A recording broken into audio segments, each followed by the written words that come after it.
MLA Mar ഗവർണറെ കാണാൻ രാജ്ഭവനിലെത്തി. Chief സെക്രട്ടറിയും പോലീസ് മേധാവിയും അടക്കം അവിടെ എത്തി ഗവർണറുടെ അടുത്തുണ്ട്. ഒപ്പം ED-യുടെ കസ്റ്റഡിയിലാണ്. ED ഉദ്യോഗസ്ഥർക്കൊപ്പമാണ് മുഖ്യമന്ത്രി രാജിവെച്ച മുഖ്യമന്ത്രി എത്തുന്നത് എന്നതും പ്രത്യേകതയാണ്. എന്താണ് ശരിക്കും സംഭവിക്കുന്നത്? കഴിഞ്ഞ കുറേ ദിവസങ്ങളായി ED പിന്നാലെയുണ്ട്. ഏതാണ്ട് 8 മണിക്കൂറോളം ഇതുവരെ ചോദ്യം ചെയ്ത് കഴിഞ്ഞു സോറിനെ. രഞ്ജിത്ത് നേരത്തെ സൂചിപ്പിച്ചതുപോലെ തന്നെ വളരെയധികം നാടകീയമായ നീക്കങ്ങളാണ് കഴിഞ്ഞ കുറേ ദിവസങ്ങളായി ജാർഖണ്ഡിനെ ചുറ്റിപ്പറ്റി നടക്കുന്നത്. പ്രത്യേകിച്ച് ഹേമന്ത് സോറന്റെ വസതിയിൽ ED-യുടെ റെയ്ഡ് നടക്കുന്നു. തൊട്ടു പിന്നാലെ തന്നെ ഹേമന്ത് സോറന്റെ വാഹനങ്ങൾ കണ്ടുകെട്ടുന്നു. അതുപോലെ തന്നെ 36 ലക്ഷം രൂപ അദ്ദേഹത്തിന്റെ വസതിയിൽ നിന്ന് പിടിച്ചെടുക്കുന്നു എന്നടക്കമുള്ള വിവരങ്ങൾ പുറത്തു വരുന്നു. ഇതിനു മുന്നേ തന്നെ, അതായത് ഈ കേസുമായി ബന്ധപ്പെട്ട് നേരത്തെ തന്നെ നിരവധി തവണ ED നോട്ടീസ് അയച്ചിരുന്നു ഹേമന്ത് സോറന്. എന്നാൽ ഹേമന്ത് സോറൻ ഹാജരായിരുന്നില്ല. ഇതേ തുടർന്ന് ഏകദേശം കഴിഞ്ഞ വർഷം ഡിസംബർ അവസാനത്തോടുകൂടി ഹേമന്ത് സോറന്റെ അറസ്റ്റിനുള്ള സാധ്യതകളൊക്കെ തെളിയുന്നതായിട്ടുള്ള സൂചനകളൊക്കെ പുറത്തു വന്നിരുന്നു. അന്നേ തന്നെ അറസ്റ്റിനുള്ള അല്ലെങ്കിൽ അറസ്റ്റ് നേരിടാനുള്ള നീക്കങ്ങളൊക്കെ JMM തുടങ്ങിയെന്ന് പറഞ്ഞാൽ തെറ്റില്ല. അന്ന് മുതൽ പറഞ്ഞു കേട്ടിരുന്നത് ഹേമന്ത് സോറൻ അറസ്റ്റിലാവുകയാണെങ്കിൽ ഭാര്യ കൽപ്പന സോറൻ മുഖ്യമന്ത്രിയാകും എന്ന തരത്തിലുള്ള റിപ്പോർട്ടുകളായിരുന്നു പുറത്തു വന്നിരുന്നത്. അതിനുവേണ്ടി തന്നെയാണ് ഗാന്ധി സീറ്റിൽ നിന്ന് MLA സർഫറാസ് അഹമ്മദ് അടക്കം രാജിവെക്കുന്ന ഒരു സാഹചര്യമൊക്കെ ഉണ്ടായിരുന്നു. ഇത് കൽപ്പന സോറിന് മത്സരിക്കാനുള്ള അവസരം ഒരുക്കാൻ വേണ്ടിയിട്ടാണെന്ന തരത്തിലുള്ള വാദങ്ങളൊക്കെ ആയിരുന്നു, അല്ലെങ്കിൽ അത്തരത്തിലുള്ള അഭ്യൂഹങ്ങളായിരുന്നു പുറത്തു വന്നിരുന്നത്. ഇന്നലെ വരെയും, അതായത് ഇന്നലെ രാവിലെ വരെയും ഇത്തരത്തിലുള്ള കൽപ്പന സോറൻ മുഖ്യമന്ത്രിയാകുന്ന തരത്തിലുള്ള വാർത്തകളാണ് വന്നിരുന്നത്. എന്നാൽ എല്ലാം മാറി മറിഞ്ഞത് നിമിഷങ്ങൾക്കുള്ളിലാണ്. ഹേമന്ത് സോറനെ ചോദ്യം ചെയ്യലിനൊടുവിൽ ED അറസ്റ്റ് ചെയ്യുന്നു. ED അറസ്റ്റ് ചെയ്തതിന് ശേഷമാണ് അദ്ദേഹം രാജിവെക്കാനായി രാജ്ഭവനിലെത്തുന്നത്. ഇതിന് മുന്നോടിയായി ഇന്നലെ ഇന്ത്യ മുന്നണിയുടെ MLA അടക്കം യോഗം ചേരുന്നുണ്ടായിരുന്നു. യോഗം ചേർന്നു. ഒറ്റക്കെട്ടായി BJP അധികാരത്തിൽ വരാതെ അവിടെ JMM കോൺഗ്രസ് സഖ്യം തന്നെ ഭരിക്കുന്ന സാഹചര്യം നിലനിൽക്കുമെന്നും ഒറ്റക്കെട്ടായി നേരിടുമെന്നും ഒക്കെയുള്ള തീരുമാനങ്ങളൊക്കെ അതിനകത്തുണ്ടായി. അതിനെ തുടർന്ന് ഇന്ന് ED ഹേമന്ത് സോറന്റെ വസതിയിലെത്തുന്നു, ചോദ്യം ചെയ്യുന്നു. ചോദ്യം ചെയ്യൽ 7 മണിക്കൂർ നീളുന്നു. ഇതിനിടയിൽ ഏകദേശം ഒരു വൈകുന്നേരം 7 മണിയോടുകൂടി 3 വാഹനങ്ങളിലായി JMM-ന്റെ MLA-മാർ ഹേമന്ത് സോറന്റെ വസതിയിലേക്ക് എത്തുന്നു. ചോദ്യം ചെയ്യലിനിടയിൽ ഹേമന്ത് സോറൻ MLA-മാരുമായി കൂടിക്കാഴ്ച നടത്തിയെന്ന് വേണം നമുക്ക് മനസ്സിലാക്കാൻ. ഈ കൂടിക്കാഴ്ചയിലാണ് രാജ്യസന്നദ്ധത അല്ലെങ്കിൽ രാജിവെക്കാൻ പോകുന്നതും പകരം ഇദ്ദേഹമാണ്, അത് ചമ്പായ് സോറൻ മുഖ്യമന്ത്രിയാകുമെന്നുള്ള തീരുമാനങ്ങൾ ഈ യോഗത്തിലാണ് ഉണ്ടായതെന്നാണ് നമുക്ക് മനസ്സിലാക്കാൻ സാധിക്കുന്നത്. അതിന്റെ അടിസ്ഥാനത്തിലാണ് MLA-മാർ ആദ്യമേ തന്നെ രാജ്ഭവനിലേക്ക് എത്തുന്നതും പിന്നാലെ ED അറസ്റ്റ് ചെയ്ത ശേഷം ED-യുടെ കസ്റ്റഡിയിലിരിക്കെ ഹേമന്ത് സോറൻ രാജി സമർപ്പിക്കാനായി രാജ്ഭവനിലെത്തുന്നതും. രാജ്ഭവനിൽ എത്തി ഹേമന്ത് സോറൻ രാജി സമർപ്പിക്കുന്നുണ്ട്. ഇന്ന് തന്നെ സത്യപ്രതിജ്ഞ ചെയ്യണമെന്ന ആവശ്യമാണ് JMM മുന്നോട്ട് വയ്ക്കുന്നത്. തങ്ങൾക്ക് ഭൂരിപക്ഷമുണ്ട്. ഭൂരിപക്ഷം പിന്തുണയ്ക്കുന്ന MLA-മാരെയും ഒപ്പം കൂട്ടിയിട്ടുണ്ട്. അതുകൊണ്ട് തന്നെ പുതിയൊരു സർക്കാർ രൂപീകരിക്കാൻ അവസരം നൽകണം. ചമ്പായ് സോറനാണ് തങ്ങളുടെ നേതാവെന്ന തരത്തിൽ എഴുതി ഒപ്പിട്ട് കത്തും എല്ലാമായിട്ടാണ് JMM MLA-മാർ അവിടെ എത്തിയത്. അതേസമയം ഏകദേശം 5 MLA-മാരെ മാത്രമേ ഉള്ളിലേക്ക് കടത്തി വിടുകയുള്ളൂ എന്ന നിലപാടിലാണ് ഗവർണർ ഉള്ളതെന്നാണ് ഏറ്റവും അവസാനമായി ലഭിക്കുന്ന വിവരം. അങ്ങനെ അതാണ് നാടകീയമായ സംഭവവികാസങ്ങൾക്ക് വിധേയമാകുന്നു ജാർഖണ്ഡ്. മനു, നമുക്ക് ഈ ഹേമന്ത് സോറന്റെ ഭാര്യ ഇപ്പോൾ 144 ഹേമന്ത് സോറന്റെ വീടിന് പരിസരത്ത് ഏർപ്പെടുത്തിയിരിക്കുന്നു. ഒപ്പം മറ്റു ചില സംഭവങ്ങൾ കൂടി ഇതിന്റെ തുടർച്ചയായി ഉണ്ട്. ഹേമന്ത് സോറൻ നേരത്തെ തന്നെ ED-ക്കെതിരെ ഹേമന്ത് സോറന്റെ ഭാര്യ മുഖ്യമന്ത്രിയാകും. ഹേമന്ത് സോറന്റെ കരുത്ത് നമുക്കറിയാം. ജാർഖണ്ഡിൽ ഭാര്യ മുഖ്യമന്ത്രിയാവും അല്ലെങ്കിൽ മരുമകളെ മുഖ്യമന്ത്രിയാക്കുമെന്ന തലത്തിൽ നിന്ന് പാർട്ടിയിൽ പോലും എതിർപ്പുയരുന്നു. അതിന്റെ പുറത്താണ് ചമ്പായ് സോറിനെ പോലെ ഒരു ആൾ മുഖ്യമന്ത്രിയായി വരുന്നത്. എത്രത്തോളം ആ പാർട്ടിക്കും ഹേമന്തിനും ഒക്കെ ദഹിക്കുമെന്നുള്ളത് കാത്തത് കാണേണ്ടി വരും അല്ലേ? ഇതിൽ വേറൊരു സംഭവം, ഹേമന്ത് സോറൻ ഇപ്പോൾ നമ്മുടെ ഇവിടെ നേരത്തെ ഈ കേന്ദ്ര ഏജൻസികൾക്കെതിരെ കേസ് കൊടുത്തതുപോലെ അവിടെയും പോലീസ് സ്റ്റേഷനിലെത്തി അവിടെ ED ഉദ്യോഗസ്ഥർക്കെതിരെ SCST പോലീസ് സ്റ്റേഷൻ റാഞ്ചിയിൽ കംപ്ലൈന്റ് നൽകിയിട്ടുണ്ട്. തനിക്ക് എതിരെ നടന്ന നീക്കങ്ങൾ അങ്ങനെയാണെന്ന്.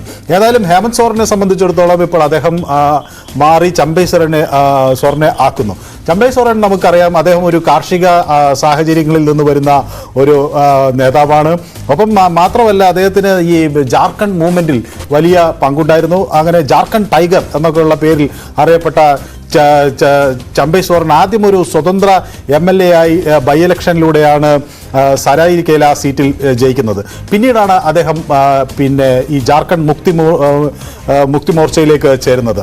അപ്പോൾ ഈ നേരത്തെ ഈ അർജുൻ മുണ്ട ഒക്കെ അവിടെ മന്ത്രിയായിരിക്കുമ്പോൾ അദ്ദേഹം അന്ന് ഈ ക്യാബിനറ്റ് റാങ്കിലൊക്കെ ഉണ്ടായിരുന്നു. ഏതായാലും ഇപ്പോൾ അവിടെ ഒരു പിളർപ്പുണ്ടാകാതിരിക്കാനും ഈ സർക്കാരിനെ JMM-ന്റെ ഒപ്പം തന്നെ നിർത്താനും ഒക്കെ ഉള്ളൊരു നീക്കം നടക്കുകയാണ്. കാരണം നമുക്കറിയാം, അവിടുത്തെ ഒരു അസംബ്ലി കണക്ക് നോക്കിയാൽ JMM-ന് ആകെ 29 സീറ്റുകളേ ഉള്ളൂ. 89 സീറ്റുകളുള്ള ഈ 81 സീറ്റുകളിൽ ഈ അസംബ്ലിയിൽ JMM-ന് 29 സീറ്റുകളേ ഉള്ളൂ. കോൺഗ്രസിന്റെ പിന്തുണയോടുകൂടിയും ഒപ്പം തന്നെ ഈ CPI-ML അവിടെ ഒരു സീറ്റുണ്ട്. CPI-ML-ഉം NCP-യുടെയും ഒക്കെ സീറ്റുകൾ ആണ് പിന്നെ ഉള്ളത്. RJDക്ക് ഒരു സീറ്റുണ്ട്. NCP പ്രതിനിധി ഇപ്പോൾ NCPയിൽ തന്നെ ഒരു തർക്കം നടന്നൊരു സാഹചര്യത്തിൽ പിന്തുണ എത്രമാത്രം ഉണ്ട് എന്നറിയില്ല. BJPക്ക് അതേസമയം ഇത് മറിച്ചിടാൻ കാര്യമായ ഒരു മൊത്തത്തിൽ 49 സീറ്റുകളുടെ ഒരു മേൽക്കോയ്മയാണ്, അല്ലെങ്കിൽ 49 സീറ്റുകളാണ് ഈ ഭരണകക്ഷിക്ക് 81 സീറ്റിൽ ഉള്ളത്.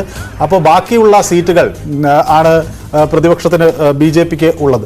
അപ്പോൾ സ്വാഭാവികമായും അത് മറിച്ചിടാൻ ആവശ്യമായി 42 സീറ്റുകളാണ് ഇപ്പോൾ ജയിക്കാൻ ആവശ്യമായുള്ളത്. ബാക്കി 8 സീറ്റുകൾ അങ്ങോട്ടേക്ക് മറിഞ്ഞാൽ, അല്ലെങ്കിൽ 4 5 ML അങ്ങോട്ടേക്ക് മറിഞ്ഞാൽ ഒരു പക്ഷേ BJPക്ക് ഇത് പിടിച്ചെടുക്കാൻ കഴിയും എന്നൊക്കെ ഉള്ള ആശങ്കകൾ ഒരു വശത്തുണ്ട്. ഏതായാലും വലിയ കുടുംബ വഴക്കിലേക്ക് ഈ വിഷയം എത്തിച്ചേർന്നിരിക്കുന്നു. ഇതിൽ മക്കളും അതുപോലെ മരുമകളും ഒക്കെ രംഗത്തേക്ക് വരുന്നു. അദ്ദേഹത്തിൻ്റെ അതായത് സീതാ സോറൻ്റെ 2 മക്കൾ ഇതിൽ തങ്ങളുടെ അമ്മയെ ആക്കണം എന്ന ആവശ്യവുമായി രംഗത്ത് വരുന്നു. കൽപ്പന സോറൻ തനിക്ക് സ്ഥാനം ലഭിക്കണമെന്ന ആവശ്യമായി വരുന്നു. അതേ പാർട്ടിയുടെ പിന്തുണ പക്ഷേ അങ്ങനെ കിട്ടുന്നില്ല. അതാണ് പ്രധാനം. അതായത് ചമ്പൈ സോറൻ ഒരിക്കലും അപ്രതീക്ഷിതമായ നീക്കമായിരുന്നു. ചമ്പൈ സോറൻ എന്ന അവിടുത്തെ ഗതാഗത മന്ത്രി, അദ്ദേഹം പിന്നോക്കക്ഷേമ മന്ത്രി കൂടിയാണ്. ഈ ഹേമന്ത് സോറനെ കള്ളപ്പണക്കേസിൽ കസ്റ്റഡിയെടുത്ത് തുടർന്നാണ് ഇത്തരത്തിലൊരു കാര്യങ്ങളിലേക്ക് മാറിയത്. പുതിയ മുഖ്യമന്ത്രിയെ പ്രഖ്യാപിക്കുമ്പോൾ പോലും MLA-മാരുടെ ഇടയിൽ ഭിന്നതയുണ്ട് എന്നുള്ള കാര്യങ്ങളാണ് പുറത്തു വരുന്നത്. 18 MLA-മാർ മാത്രമാണ് നേരത്തെ അശ്വിനി പറഞ്ഞതുപോലെ ഹേമന്ത് സോറന്റെ ഭാര്യയെ പിന്തുണച്ചത്. ഏതായാലും നിരോധനാജ്ഞ അടക്കം പ്രഖ്യാപിച്ചിരിക്കുന്നു. അശ്വിനി, വീണ്ടും അവിടെ ഈ സത്യപ്രതിജ്ഞയുമായി ബന്ധപ്പെട്ട ആശയക്കുഴപ്പമുണ്ടോ? നേരത്തെ ഗവർണർ, നമുക്കറിയാം ഇതിന് പിന്നിൽ ചില രാഷ്ട്രീയ ലക്ഷ്യങ്ങളുണ്ട്, BJPക്ക് ചില ലക്ഷ്യങ്ങളുണ്ട്, ജാർഖണ്ഡ് പോലുള്ള സംസ്ഥാനത്ത് അവർക്ക് ചില താല്പര്യങ്ങളുണ്ട്. സ്വാഭാവികമായും അത് വിമർശന വിധേയമാണ്. ഒപ്പമാണ് ഈ സത്യപ്രതിജ്ഞയുമായി ബന്ധപ്പെട്ട അനിശ്ചിതത്വം ഇപ്പോൾ തുടരുന്നത്. രഞ്ജിത്ത്, അത്തരത്തിൽ വേണം മനസ്സിലാക്കാൻ. കാരണം ഇപ്പോൾ നടക്കുന്ന സംഭവ വികാസങ്ങൾ അതിന്റെ സൂചനകളാണ് നൽകുന്നത്. ഇന്ത്യ മുന്നണിയുടെ MLA-മാർ രാജ്ഭവന് മുന്നിൽ നിൽക്കുകയാണ്. അതേസമയം ഉള്ളിലേക്ക് പ്രവേശിക്കാൻ ഇപ്പോൾ അനുമതി നിഷേധിച്ചിരിക്കുന്ന തരത്തിലുള്ള പ്രതികരണങ്ങളാണ് കോൺഗ്രസിന്റെയും JMM-ന്റെയും MLA-മാരുടെ ഭാഗത്ത് നിന്നുണ്ടാകുന്നത്. അതായത് ഇവർ ഹേമന്ത് സോറന്റെ വസതിയിൽ നിൽക്കുമ്പോഴാണ് രാജ്ഭവനിൽ സമയം, അതായത് ഗവർണറെ കാണാൻ സമയം തേടുന്നത്. അവിടുന്ന് അനുമതി ലഭിച്ചതിനെ തുടർന്നാണ് തങ്ങൾ രാജ്ഭവനിലേക്ക് എത്തിയത്. എന്നാൽ ഇപ്പോൾ തങ്ങളെ കടത്തി വിടുന്നില്ലെന്നും തങ്ങളെ അപമാനിക്കുകയാണെന്നും ഒക്കെയാണ് MLA-മാർ ഇപ്പോൾ പറയുന്നത്. ഇതേ തുടർന്ന് അവർ അവിടെ രാജ്ഭവന് മുന്നിൽ പ്രതിഷേധിക്കുന്ന ഒരു സാഹചര്യമാണ് ഉടലെടുത്തിരിക്കുന്നത്. രഞ്ജിത്ത്, അതുപോലെ തന്നെ ഇത്തരത്തിലൊരു നാടകീയ നീക്കങ്ങൾ ഇപ്പോൾ ഈ സംഭവിക്കുന്നത് ഒരു രാഷ്ട്രീയ അനിശ്ചിതത്വം എന്നത് ജാർഖണ്ഡിന് മാത്രമല്ല, ഇന്ത്യ മുന്നണിക്ക് മാത്രമല്ല ഭീഷണിയായിരിക്കുന്നത്. ഇത് JMM-നുള്ളിലും ഭയങ്കര, അല്ലെങ്കിൽ അത്തരത്തിലുള്ള വലിയ നീക്കങ്ങളിലേക്ക് കാരണമായേക്കാവുന്ന ഒരു സാഹചര്യമാണ് ഇപ്പോൾ സൃഷ്ടിച്ചിരിക്കുന്നത്. കാരണം നേരത്തെ തന്നെ സൂചിപ്പിച്ചതുപോലെ തന്നെ JMM എന്ന് പറയുന്നത് പാർട്ടി പ്രധാനമായും ഷിബു സോറിനെ കേന്ദ്രീകരിച്ച് തന്നെയായിരുന്നു, അല്ലെങ്കിൽ ഷിബു സോറിനാണ് JMM-ന്റെ പാർട്ടി രൂപീകരിക്കാൻ മുന്നിട്ട് ഇറങ്ങിയത്. അതേപോലെ തന്നെ അതുകൊണ്ട് തന്നെ അദ്ദേഹത്തിന്റെ മകൻ മുഖ്യമന്ത്രി ഷിബു സോറിന് ശേഷം പാർട്ടിയുടെ നേതൃത്വം ഷിബു സോറനിലേക്ക് എത്തുന്നു. അതുകൊണ്ട് തന്നെ അത് ഒരു കുടുംബ കേന്ദ്രീകൃതമായി പാർട്ടി മാറാനുള്ള മാറ്റാനുള്ള നീക്കത്തിന് എതിരായിട്ടുള്ള ശബ്ദമായിട്ട് വേണം ഇപ്പോഴത്തെ ഈ പ്രതികരണങ്ങളെ കൂടി നമുക്ക് വീക്ഷിക്കാൻ. കാരണം കൽപ്പന സോറന് മുഖ്യമന്ത്രി പദം നൽകാനുള്ള നീക്കത്തെ എതിർത്തുകൊണ്ട് നേതാക്കൾ MLA-മാർ രംഗത്ത് വരുന്നതിന്റെ പ്രധാന കാരണം അങ്ങനെ തന്നെ വേണം വീക്ഷിക്കാനായിട്ട്. ചമ്പൈ സോറൻ എന്ന് പറയുന്നത് വളരെ മുതിർന്ന ഒരു നേതാവാണ്. 5 തവണ MLA ആയ വ്യക്തിയാണ്. അത് മാത്രമല്ല JMM-ന്റെ വൈസ് പ്രസിഡന്റ് കൂടിയാണ് അദ്ദേഹം. അതുകൊണ്ട് തന്നെ ചമ്പൈ സോറന് പിന്തുണ ഏറുന്ന ഒരു സാഹചര്യം നമുക്ക് വീക്ഷിക്കാൻ സാധിക്കും. മുതിർന്ന നേതാവ്, അതുപോലെ തന്നെ സോറൻ അനുകൂലി, അല്ലെങ്കിൽ സോറൻ കുടുംബത്തോട് അടുത്ത് നിൽക്കുന്ന ഒരു വ്യക്തി. അതുകൊണ്ട് തന്നെയാകണം ചമ്പൈ സോറനെ മുഖ്യമന്ത്രി സ്ഥാനത്തേക്ക് തെരഞ്ഞെടുക്കുന്നത്. കാരണം തങ്ങൾക്കൊപ്പം നിൽക്കുന്ന ഒരാൾ, അല്ലെങ്കിൽ തങ്ങളെ വഞ്ചിക്കില്ല എന്നൊരു വിശ്വാസത്തിന് അടിസ്ഥാനത്തിൽ തന്നെയാകണം ഹേമന്ത് സോറൻ ചമ്പൈ സോറന്റെ പേര് മുന്നോട്ട് വെക്കുന്നത്. ആ പേരിനെ തട്ടിക്കളയാൻ മറ്റ് MLA-മാർക്ക് സാധിക്കാത്തൊരവസ്ഥയും ഉണ്ടാകുന്നുണ്ട്. അങ്ങനെ നിലവിലെ ഒരു പ്രശ്നങ്ങൾ, അല്ലെങ്കിൽ JMM-നുള്ളിലെ ഉൾപാർട്ടി പ്രശ്നങ്ങൾ പരിഹരിക്കാൻ വേണ്ടി കൂടിയാണ് ചമ്പൈ സോറന്റെ പേര് മുന്നോട്ട് വെച്ചതെന്ന് വേണം നമുക്ക് മനസ്സിലാക്കാൻ. രഞ്ജിത്ത്, അതാണ് മനു.